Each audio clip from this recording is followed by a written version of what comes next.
Hello, everybody. Welcome back to 6 Degrees of Associations.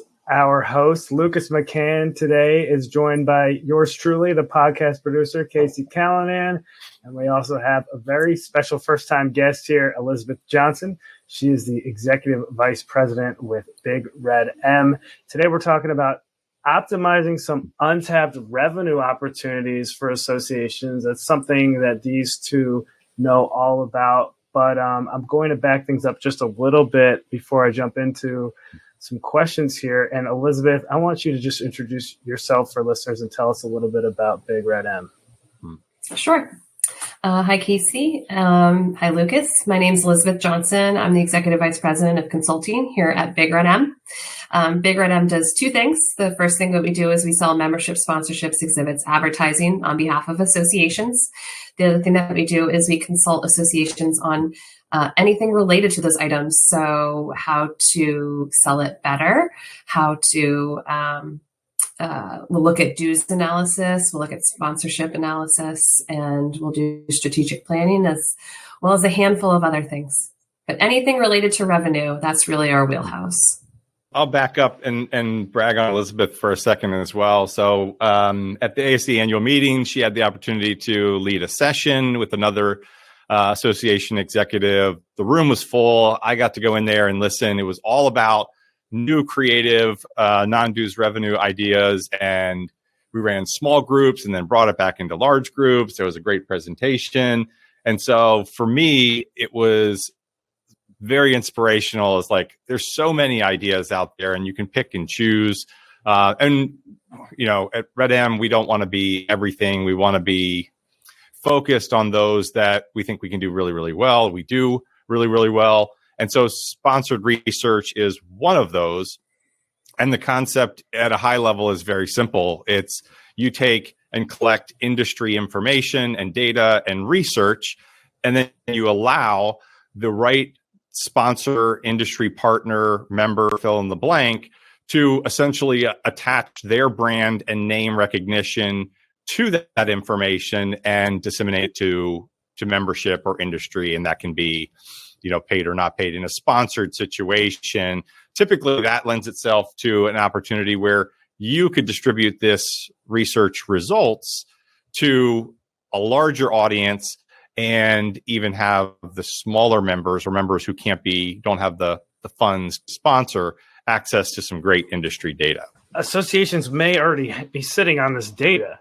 Is that something that you see? Because obviously everyone wants to kind of increase the amount of efficiencies in their process of generating revenue, right? Like work smarter, not harder. Are you seeing that, you know, people might already be sitting on this data and it becomes kind of a turnkey situation where, you know, someone like a Big Red M comes in and helps them take the next step on getting it sponsored? That could be information they're sitting on, as you said, or it could be new information that they just simply don't have the bandwidth to go out there and collect currently. Elizabeth, did you want to add something to that? Yeah, I was just going to say, I think a lot of the focus when people are talking about non-dues revenue tends to be around events, right? They just assume, okay, non-dues revenue is sponsorships, and sponsorship is live events. And so that means having somebody sponsor the coffee and the lanyards and the key cards and all those basic kind of things that really just underwrite the costs that are associated to the event that you have. Those can be limiting in regards to how many sponsors you can have. It can be limiting in regards to the price and the profit margin on it. When we're talking about non-dues revenue with associations and we're trying to think more outside the box, we like to talk about something like sponsored research because it's not around the event. It's something that oftentimes is either already existing. As mentioned, you know, obviously there's always really good data that's coming from associations. They're generating reports as a member benefit. But sometimes there's custom things that people in the market are looking for, and an association can customize that research for someone that's looking for it, and they can sell it. And that's essentially what sponsored research is. And you can bring it one level further. And if you don't have anybody to do it for you, or excuse me, if you don't have anybody in-house that's doing it, or you don't have the data already existing, you can hire somebody to do it, but still have it sponsored and underwritten. And I'll hold off in a minute, but there's a handful of benefits that go along with that as to why someone would want to sponsor research, what sorts of companies would do it, why they would do it, and what they would get out of it, and then what in turn your association gets out of it besides just revenue. Yeah. And I would add to that, like the juxtaposition of it not being an event means the value can be extended beyond this particular period, right? Typically the value of the event happens within, 1 to 3, maybe 4 days, depending on how long this is going on and people are at a particular site or engaged in particular sessions. The content and value of the data project can go on beyond. Now, at some point, the data was collected at a point in time, and so it begins to age, and over time, the value potentially goes down because it's not as relevant, other than being historically some information that was a snapshot in time. But it goes on that data could be relevant for months or even a full year. And so you can continue, just like content that you would produce, Casey, on a podcast, people can continue to come back and revisit that, and you have more means of distributing. So the value of that sponsored research isn't just necessarily the research, but also the ongoing nature of the research. Mm-hmm. And so, like, along those lines, Lucas, obviously there's the time of it, right? So there's the length of time is further than an event-based one, but also the reach, right? So oftentimes you would think, okay, this is going to go to the association members and they're going to see the company that sponsors it, which is probably a supplier member, somebody that has stakes in the industry. Their name's going to be on it and they're going to get the promotion of it. Well, a lot of the sponsored research work that I've done with clients is that part of the sponsorship deal is that they also get to have their name on it and that they can share it. And so what they find is that it's of great value because that's another tool for their marketing team to use. So they will go to other industry events. They'll go to their own, maybe if it's a software company, their own user event, something like that. Or even just any sort of outbound marketing that they're doing and say, hey, look at this great report that we put together with this industry trade association and all this data that we got. So when we're selling it, we're always selling it as having really a lot of legs on it. There's different ways you can sell it, different length of time that you can sell it, and that we allow them to repurpose that information for other things. So as I was mentioning before, there's a lot of benefits that can come out of something like this other than just kind of quote unquote having your name on it. Exactly. And I think the same sort of rules apply though for these sponsorships. I don't want to miss this opportunity. You still need to ask the sponsor or potential sponsor, why do you want to do this, right? It's really important because some people want to get into a sponsored research program for different reasons, just like you would sponsoring an exhibit. Some want to go there to do sales, right? They want to get their name on something that, potentially somebody would go research their name or their brand. Sometimes they just went through a brand overhaul, right? And they have a new logo that they just want to put on something that's going to be distributed. In some cases, they really just want access to the information so badly they're willing to pay for it. And then they're okay if other people get it too, because that helps the industry and them in turn.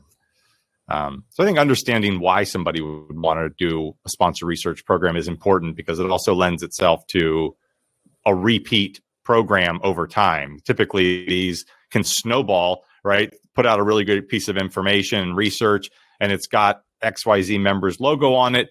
Other people want to step up and say, how do I get my logo on something like that? I want to do something custom. And that program can start to generate larger volumes of revenue, better content, larger projects over time. Elizabeth, you were telling us a lot about the benefits from obviously the association who is receiving the revenue, but then from the sponsor's perspective, there is a lot of benefits in coming up with this kind of agreement. What else did you want to tell us about that? Yeah, absolutely. So kind of as Lucas had mentioned in regards to the customizing it, there's a whole breadth of different benefits that you can provide, obviously, pending whatever works for your association and what you're okay with. I'm going to run kind of just through all of the different benefits that can come with this type of program.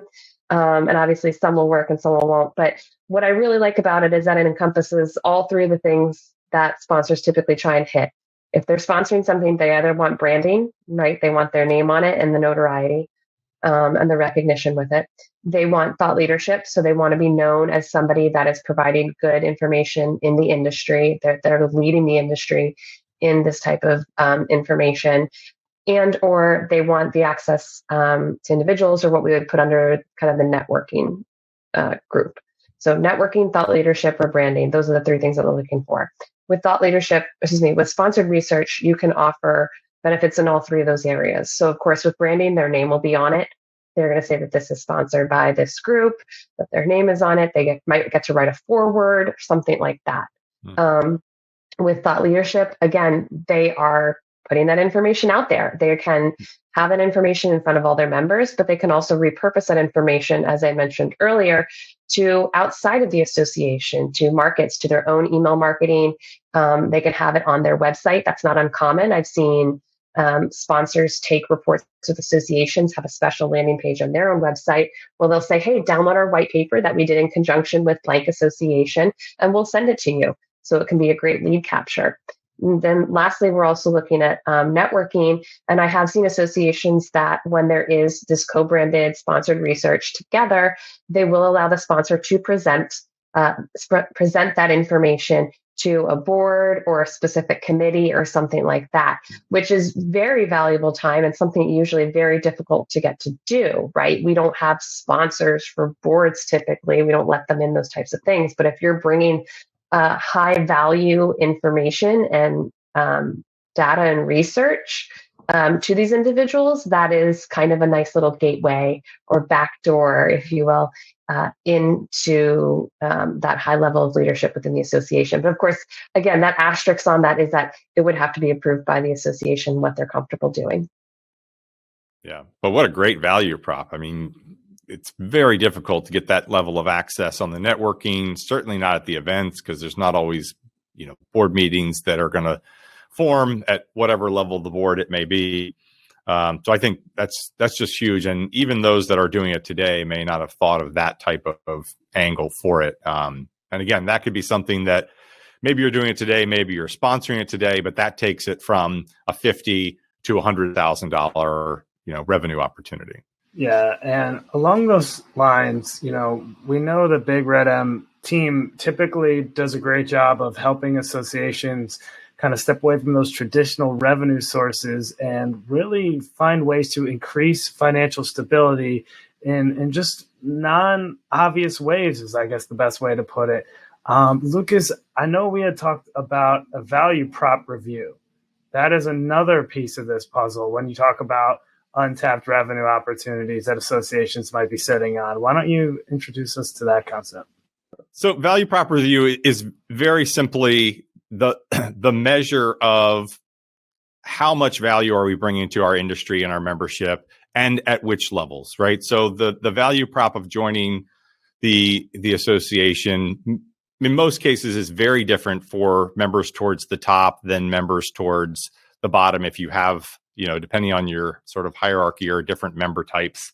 But you want to understand what's drawing everybody in and to what degree at any one time. So I think this is something we recommend you do every couple of years. I think it is, Elizabeth, that you check back in, you do the surveying, you understand qualitatively and quantitatively how well is your message and value prop being perceived and received by the members, both prospect and existing. So things that you're putting out to new members, you just need to be cognizant of, hey, what's drawing them in, what's keeping them around. In some cases, those are very different things. So I would bow to Elizabeth on this, as she does this more often than me or anybody in the organization as it relates to the value prop. So, I mean, I would say, Elizabeth, what else are you seeing in terms of a benefit there? Why do this? How often, that type of thing. Yep. So in regards to value proposition analysis, we want to make sure that we're doing that every so often because although associations will just say, oh, this is the value and this is why people join. And quite often it's just kind of the answer is because that's just what they've always been told. And that's just kind of the culture and what is being told inside their office. But every so often it is of service for them to reach out to their members and actually get that feedback and find out why they're actually joining. What that also does as well is allows us to hone in on the benefits. And so this is something I kind of preach to associations a lot, which is, all the biggest complaint I hear from associations is how busy they are, how overwhelmed their staff is. And oftentimes what we find is that their staff are doing a lot of things. And a handful of those things might be unnecessary that they don't even need to be doing, because it's a benefit that they've always offered. They don't actually know how much that benefit's being utilized, but they have maybe a whole staff person dedicated to it.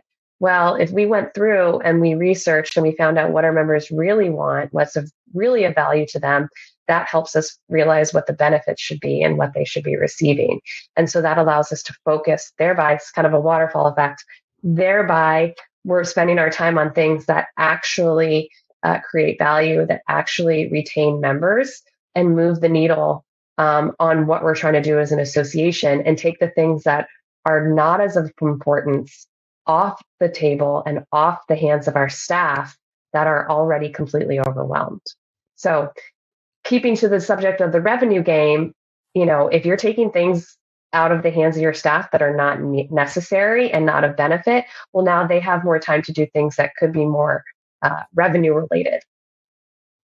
That's a great point. I think just backing up, when you hear value prop review, it feels like we're just going to tell you if your mission statement is still on point. And the reality is what Elizabeth just mentioned is way more powerful. Is then we're going to take everything that you do and then we're going to filter it back through it. And does it pass the sniff test of like, you should be doing this or you shouldn't? And that's where tactically you find savings, whether it's time, money, an entire staff resource, somebody that, here's a role that we've been doing forever that actually could be split. It could be changed out for a different role. I don't think we do that necessarily to like make a bunch of staff changes. But oftentimes that's one of an option, options of recommendations. If we were to make 2 or 3, for example, that might be one that you may just not be thinking about, because again, to stop and look intrinsically at what everybody's doing day to day is not something that everybody's stopping to do as often as they should. These are things that associations can do on their own, right? We don't necessarily need Big Red M or companies like you to come in and do this. This is the point of this podcast. This is the point of our conversation today, is to encourage everyone to kind of look at what they have going on and see if there are any other opportunities. Does it make sense sometimes to bring a fresh set of eyes into a situation where you might be so in the weeds on something? I think it does. But again, like the point is, we just want associations out there who might be listening to look at these existing opportunities and sometimes just look at what you're already doing and what can be taken into account to find, as we're talking, untapped revenue opportunities.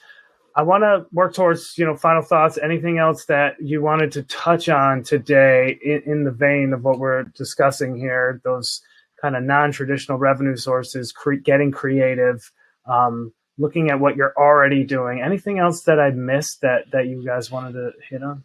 I mean, we could do a whole multiple episodes on non-dues revenue, and particularly outside of events and there's so many different things that you can do that are not just sponsored research, that are not just live events, that we could talk for other hours on. And there's so many things that you can do that still come back to revenue, right? It doesn't necessarily even have to be sponsored, but there's other things that you can do that will help bring revenue in that might not necessarily be sponsor related. I think what you do need to do is to talk to somebody, brainstorm with other colleagues in the space about what they're doing.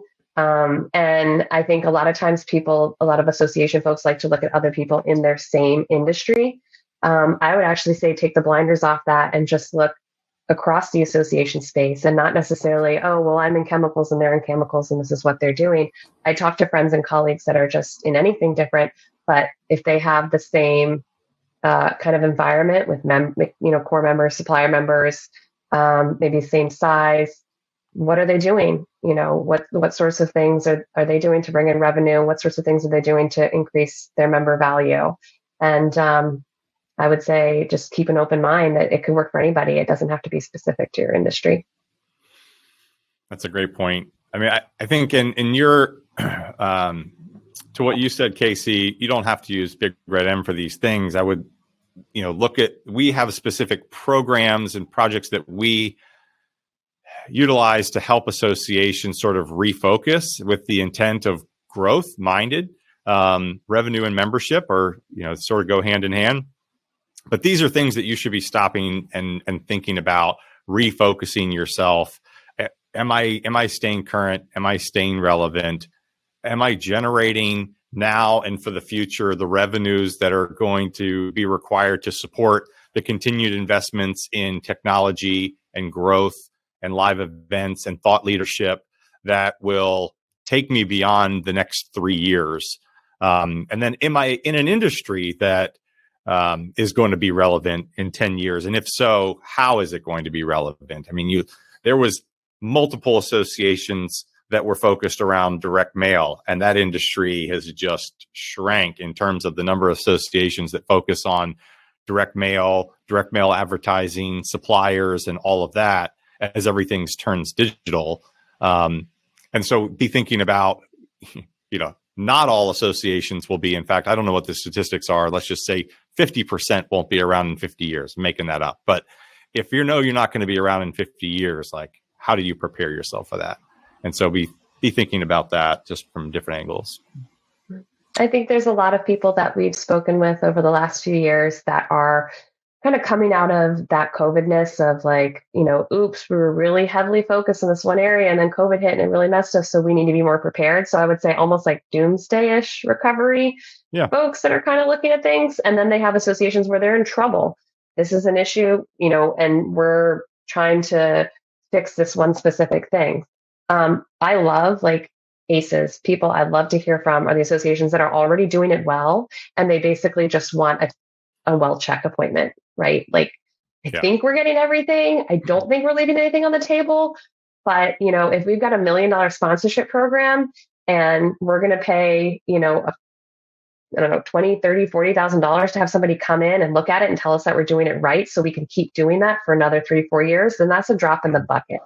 And so basically what I'm trying to say is that, it doesn't have to necessarily be a problem to have somebody come in, to have somebody like Big Red M or another consulting firm to come in and help you. I think those associations that are already doing it really well, but are doing themselves a service of making sure that they're doing it well and making sure that they're not leaving anything on the table and they're not missing anything. That's exactly that's the ideal scenario. That's a high performing association that will be around for a very long time. Yeah, we use like lots of metaphors for that. But I heard something recently and it was more about, a personal thing.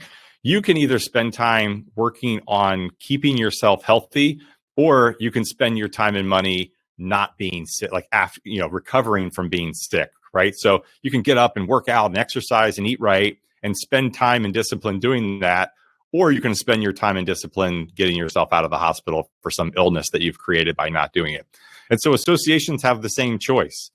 You can wait until you hit, here's another metaphor that we use sometimes, till you've hit the Titanic, the iceberg, and then have somebody come in and try to help you bail all the water out and right the ship and whatever you want to do. Or you could go in for what Elizabeth said, the regular health checks, make sure that you're on the right course, that you're not about to hit the iceberg, that you're not going to get sick and start losing members, because it's very difficult once you start going down to pull everything back up in the right direction. It's much easier to just check in along the way and make sure that, your goals, your continued growth, and your mission are on pace to be where you want to be. But unfortunately, we don't see that as often as the former. That is a great place to put a stop to today's conversation, talking with Lucas McCann, host of the 6 Degrees of Associations podcast, with today's episode. Jumping on today, talking with Elizabeth Johnson, EVP with Big Red M. Of course, the website, bigredm.com, and we will put a link to that in the description of today's podcast. And of course, if you have any direct questions for Elizabeth, she is available as well, and we will be sure to put her email in the show notes too. Thank you both for joining us today. This is a great conversation, and we will pick this up again later this year, I'm sure.